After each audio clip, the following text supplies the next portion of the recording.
Bipolar 2 is considered a mood disorder. A person's mood can easily be compared to the weather. On Monday, it could be a beautiful day in the park, and yet on Tuesday, there could be thunderstorms in the forecast. Mood changes are a normal part of life. Just because a person feels happy one moment and then becomes angry or sad does not necessarily mean they have a mood disorder, such as bipolar 2. For anyone to be diagnosed with a disorder, they must meet certain criteria. First, they must experience psychological dysfunction. Next, they must show signs of personal distress. If someone appears to have a problem, but it doesn't cause them any emotional damage, then it cannot be defined as a disorder. Lastly, the behavior must be atypical when compared to cultural norms. Bipolar 2 disorder is diagnosed when a person alternates between major depressive episodes and hypomanic episodes. To better help you understand a major depressive episode, I'll share with you some examples of symptoms or criteria that are necessary for one to be diagnosed with a major depressive episode. Depressed mood for most of the day. Diminished interest or pleasure in most daily activities. Feelings of worthlessness or excessive guilt. Diminished ability to think or concentrate. And recurrent thoughts of death or suicide are all considered major depressive episode symptoms. Some people begin to rely on alcohol or nicotine to suppress these bad feelings.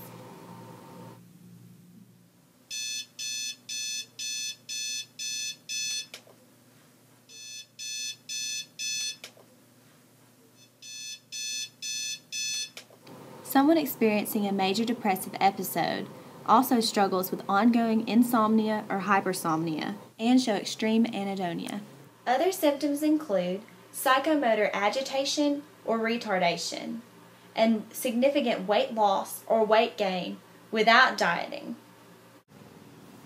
Most people would describe this as a beautiful day, but to someone experiencing a major depressive episode, they may describe it as dreary and lonely. A combination of several of the criteria mentioned must persist for longer than 2 months to be considered a major depressive episode.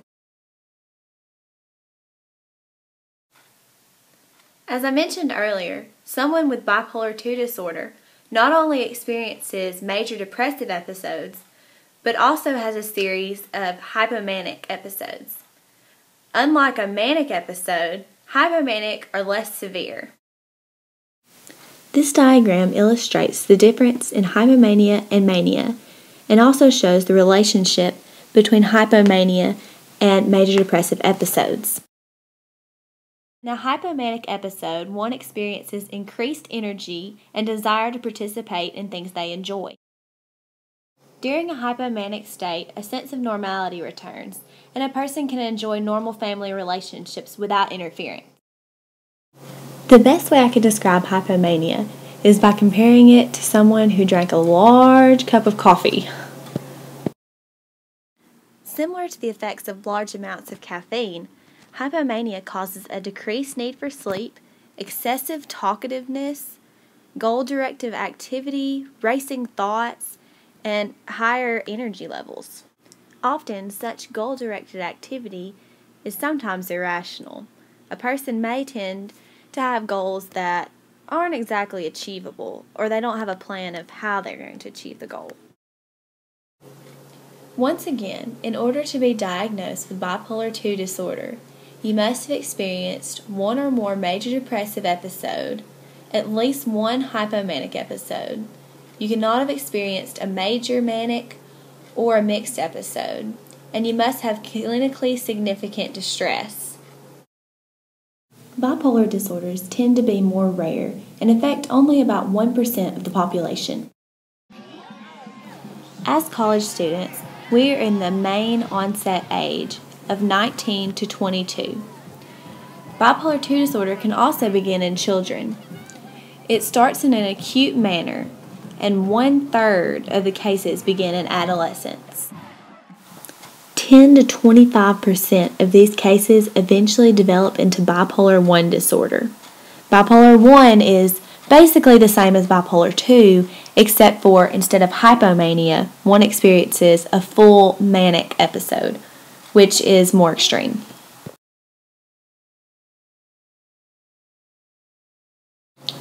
One theory is based on genetic influences. In other words, if someone in your family has struggled with bipolar 2, then you may have an increased chance of developing it as well. Another prominent theory pertaining to bipolar 2 disorder has to do with the differences in sleep patterns of those with and without the disorder. It seems that those who have bipolar 2 experience more sleep during the REM cycles, or rapid eye movement, and less in the deeper slow wave sleep. Although scientists are not entirely sure why change in the sleep cycle, such as increased REM, would have an effect on depression, they have found a correlation between certain medicines that reduce REM sleep and, in turn, reduce depression. Although there are several other theories, the third and final one I'll discuss is the neurotransmitter effect on bipolar 2. The neurotransmitter serotonin's primary function is to regulate emotional reactions. It appears that low amounts of serotonin can cause mood disorders.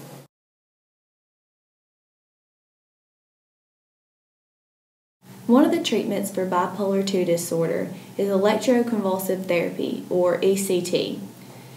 It's really effective during the major depressive episodes. It involves sending electrical current to the right hemisphere of the brain. Nobody's really sure why it works, but it's not used as much today because of the side effects it has, like short-term memory loss. Biological treatments involve a variety of medicines that can be prescribed by a doctor. At first, antidepressants were the go-to drug, such as Prozac, but they only treat the major depressive episodes, whereas mood stabilizers also treat the hypomanic or full manic episodes. It appears that poor relationships can worsen depression. In interpersonal psychotherapy, the therapist helps with a person's relationships, whether it be with their family or friends or co-workers. Teaching social etiquette even can play a role in treatment. Although there are several other treatment options, the last one I'll discuss is cognitive behavioral therapy. In this treatment method, a therapist would discuss the patient's thought processes and help them learn to reason properly or revert from negative thoughts to realistic thoughts in regard to life. Therapists also encourage efforts to change the negative behaviors of the patient. Thanks to the hard work of many doctors and scientists in this great nation, research is continuing to advance, and there is still hope for those who have been diagnosed with bipolar 2 disorder.